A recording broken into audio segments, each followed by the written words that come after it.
Ano score mo, April? 20! Perfect! Bakit? Nag-aral kasi ako, hindi katulad mo. Nag-aral ako? Oo, mga 5 minutes lang kasi mas inuna mo yung jowa mo. Babawi ako.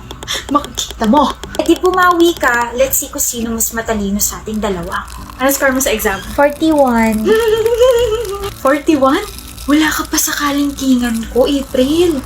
48 ang score ko. Walang nagtatanong, Rona. Ito ang proof na I can multitask. Samantalang ikaw, wala ka na ng jowa. May 9 mistakes ka pa sa exam. Nakakairita yung pagmumukha mo habang iniinsulto mo ko. Ano ba mga mali mo? Yung computation. Mali yata yung ginamit kong formula. Patingin, pangit talaga ng sulat mo. Turuan mo ako, hindi ko sinabing insultuin mo yung penmanship ko. Napagbaliktad mo yung formula, ito dapat yung ginamit mong formula. Kunin mo libro mo, dali, explain ko. Ang baba ko, April! Kasalanan ko? Habang nagkukwis kasi tayo, binabangungot ako ng pagmumukha mo. Visit ka? Ano, ilang ka? 9. Ang baba nga! Ano ba mga sinagot mo? Pangalan ng jowa mo? Pangalan mo siguro nalagay ko kasi palagi kang mali sa paningin ko. Hindi kita pinalaking ganito, BFF! This is not you! Wake up! Ilang ka ba?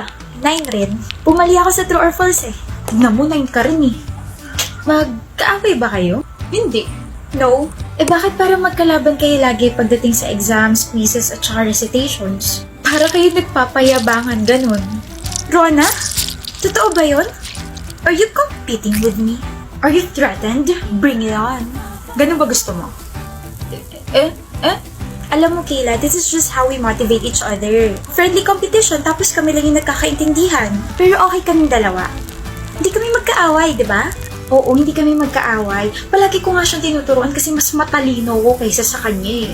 Mas matalino ako. Mas napaka-sobrang talino. Mag-best friend nga talaga kayo. Kayo lang talaga nagkakaintindihan. Excuse me.